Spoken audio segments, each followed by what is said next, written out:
¿Y cuál es la importancia de la capacitación en el ecoturismo? Fundamental. El ecoturismo es relativamente nuevo, ya dijimos que apenas tiene 50 años de existir, de estar practicándose.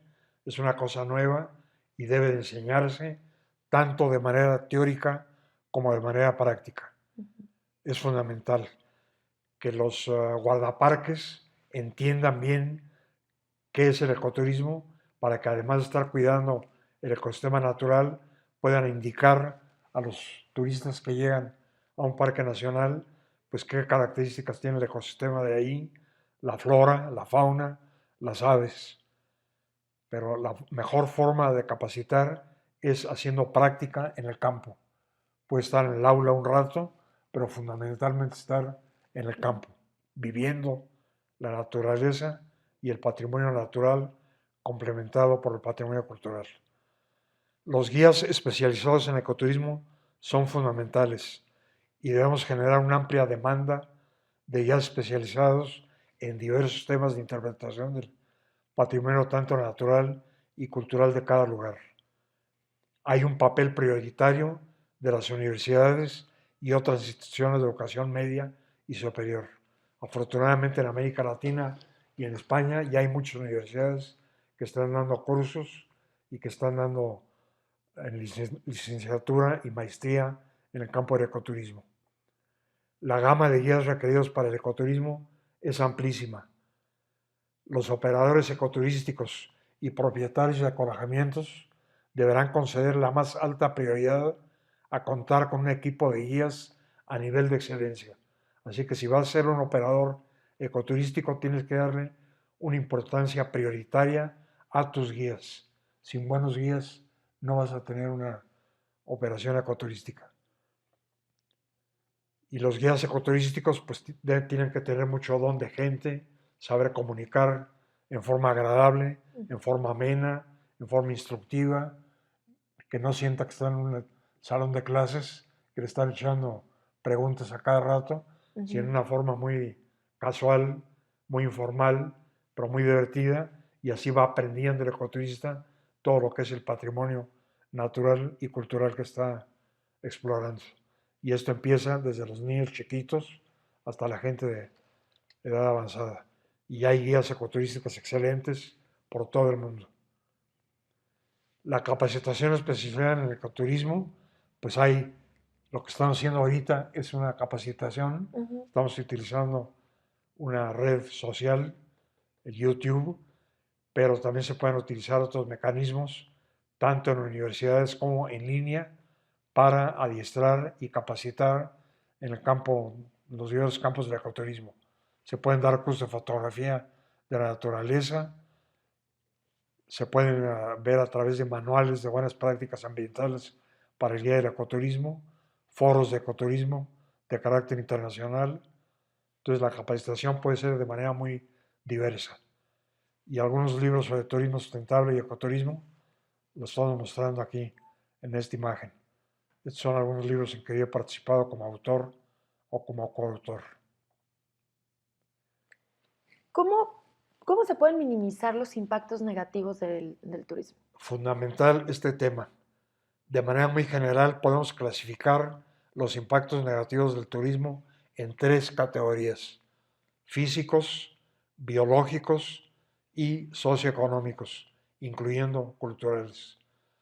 No tenemos tiempo en esta oportunidad de hablar muy extensamente, pero podemos decir que los impactos son sobre el suelo y la geología, sobre los recursos hídricos, sobre la vegetación, sobre la fauna silvestre, impactos estéticos sobre el paisaje, impactos sobre aspectos sanitarios e impactos sobre aspectos socioeconómicos y culturales.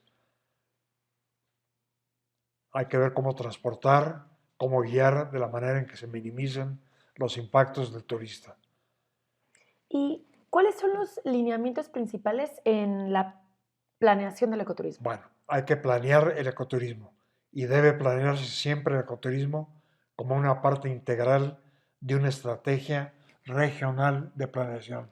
No estar fijando nada más en el lugarcito donde está nuestro ecolojamiento o nuestro lugar de operaciones, sino pensar en la región. Es fundamental. Y tampoco hay tiempo de que veamos muy extensamente este tema. Esto lo podemos ver con más calma en un cursillo de quizá 4 o 5 sesiones, de eso hablamos después. Pero los elementos básicos de planeación son, entre otros, estos. Primero, establecer una estrategia, establecer mecanismos de concertación intersectorial.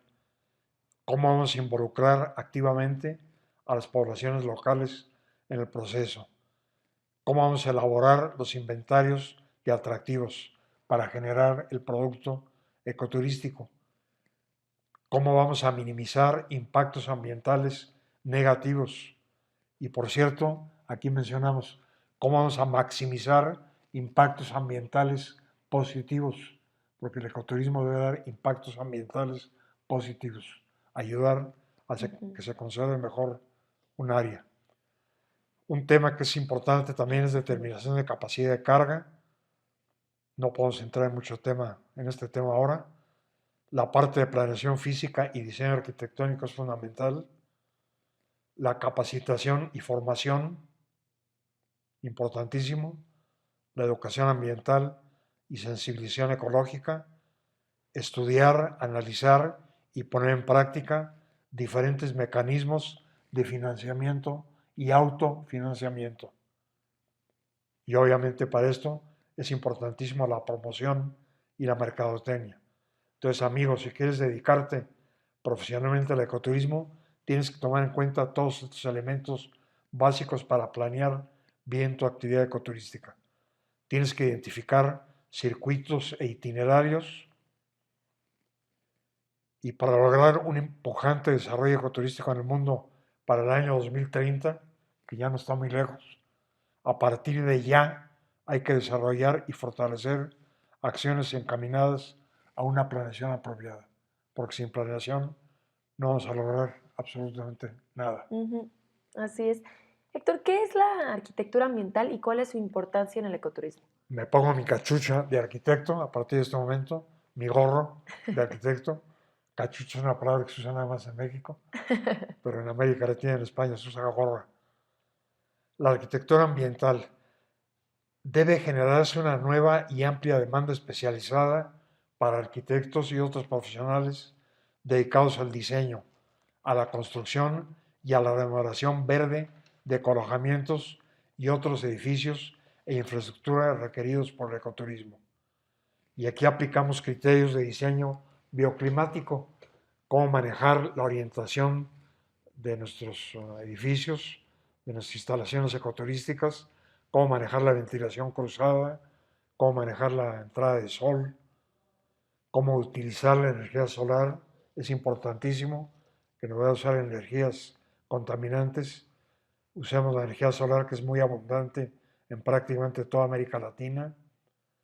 Se puede utilizar para convertir energía solar en energía eléctrica mediante celdas fotovoltaicas, o también podemos utilizar energía solar para calentamiento de agua. Entonces, cuando diseñé mi casa hace 40 años, fui de las primeras casas en México que usaron energía solar y ahorré mucha cantidad de gas bañándome, utilizando agua de energía solar. También me tocó diseñar los primeros edificios de interés social en América Latina que utilizaron energía solar. Están aquí cerca en la Ciudad de México. Hay que usar ecotécnicas. Son todas las técnicas basadas en el manejo de cuestiones ecológicas. El manejo del sol, del viento, de la biomasa, con vectores eólicos. Los ecoturistas y operadores ecoturísticos deben sacar la basura de las áreas naturales. No debemos dejar basura en las áreas naturales. Debe haber una sinergia con las autoridades municipales respectivas. Preferiremos el uso de botellas y otros envases retornables. Debemos preferir bolsas de papel a las de polietileno. Y recordemos las 4 RES. ¿Cuáles son las 4 RES? Reciclar, reducir, reutilizar y reusar con H. Recordemos eso. Reciclar, reducir, reutilizar y reusar. ¿Qué es un ecolojamiento? Un ecolojamiento, en inglés ecology, es un alojamiento turístico en estrecho contacto y armonía con la naturaleza y que es compatible con el concepto de ecoturismo. Es el tipo de alojamiento preferido por los ecoturistas. Y obviamente no es un hotel Hilton o Sheraton de 20 pisos de altura en la naturaleza. Debe ser un hotelito que se armonice con el ambiente, con el entorno natural. Y aquí señalamos que el ecolojamiento es esencial en el desarrollo ecoturístico, permitiendo la pernocta y servicios complementarios de alojamiento y ampliando la derrama económica de los turistas en cada destino específico. Debemos diseñar y construir de acuerdo con criterios de diseño bioclimático y arquitectura ambiental. Tú diseñaste Estos este. son ejemplos de algunos proyectos que he hecho yo, a la izquierda en Quintana Roo y al centro de la derecha en las Islas Canarias, una reserva ecológica en las Islas Canarias. Y una cosa importante, el ecolojamiento debe operarse de manera sustentable. Otros ejemplos de ecolojamientos alrededor del mundo que me ha tocado diseñar en Brasil, en África, en Quintana Roo, en Egipto, en Aguascalientes, aquí en México, en la isla de Cozumel, en la isla de Socotra, en Yemen, en el mar Wow, Arábigo, está en increíble. la República Dominicana. Podríamos dedicar otras charlas a hablar específicamente de arquitectura ambiental. Este es un proyecto que diseñé en Malasia. Este es en Madagascar, en Palenque. Este lo hice para una empresa muy importante aquí en México, el Grupo Posadas, el Cojunlich Exploring. Está pegado a una zona arqueológica maya en el sur de Quintana Roo, Cojunlich. Todo de bajo impacto, materiales locales, y está lleno todo el año y la gente está pagando $250 por noche.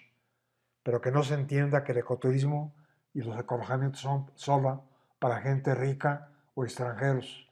Tenemos que dar la oportunidad que el mexicano también Claro. use estos ecolojamientos y el operador de este ecolojamiento puede dar premios, por ejemplo, a los mejores estudiantes de la secundaria o de la prepa o de la carrera que sea, y les dan 5 días gratuitos o a un precio muy barato en su ecolojamiento que está pagando el turista extranjero una cantidad muy alta. Y podemos hacer otros ecolojamientos que sean más modestos, pero igualmente bien diseñados y sencillos para que todos los nacionales de nuestro país puedan disfrutarlo. Este ecolojamiento fue en Capahui, Ecuador.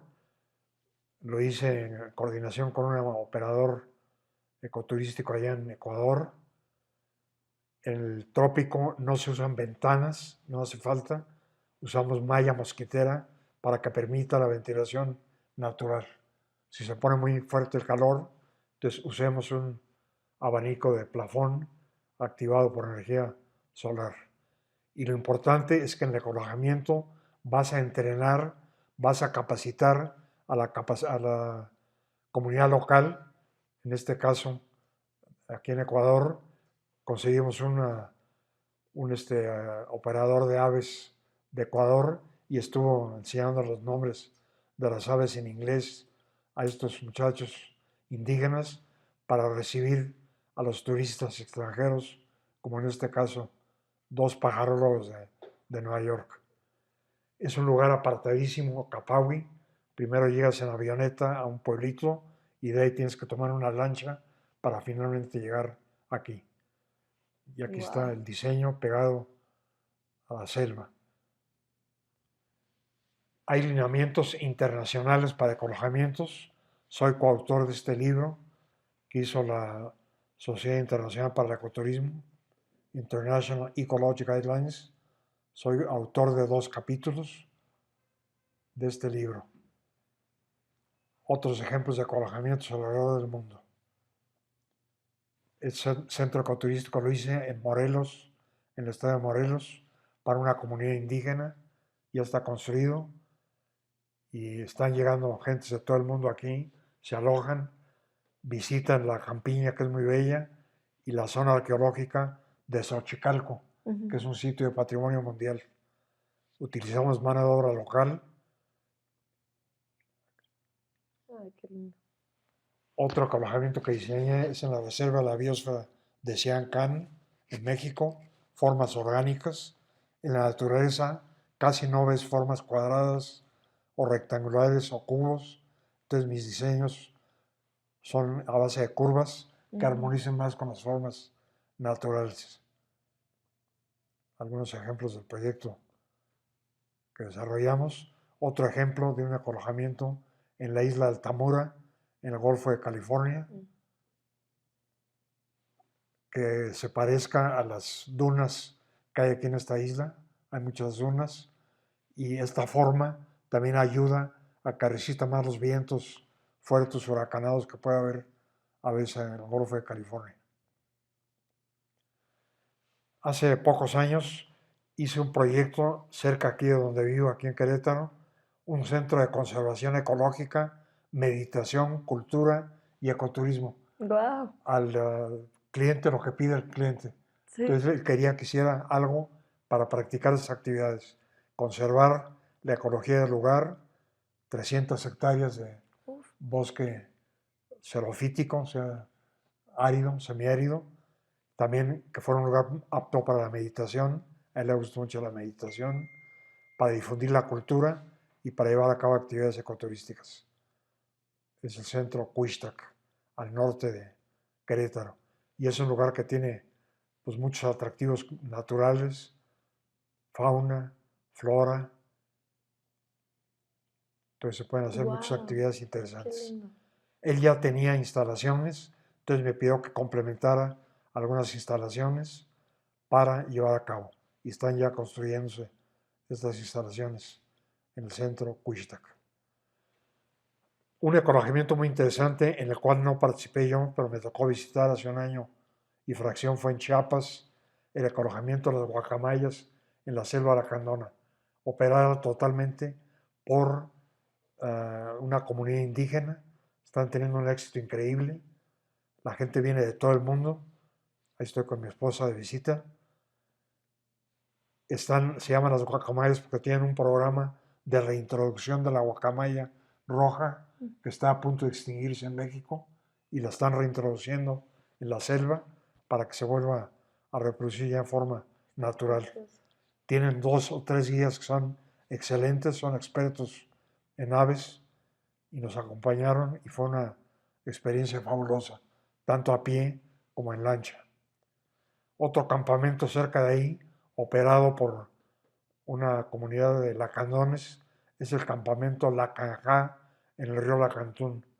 Un ecoalojamiento muy modesto, pero muy limpio, muy agradable y rodeado de este paisaje fabuloso y de aves increíbles. ¿Cuál es el potencial ecoturístico, Héctor, que tiene México y que tiene Latinoamérica? Bueno, América Latina es un destino ecoturístico de primer orden.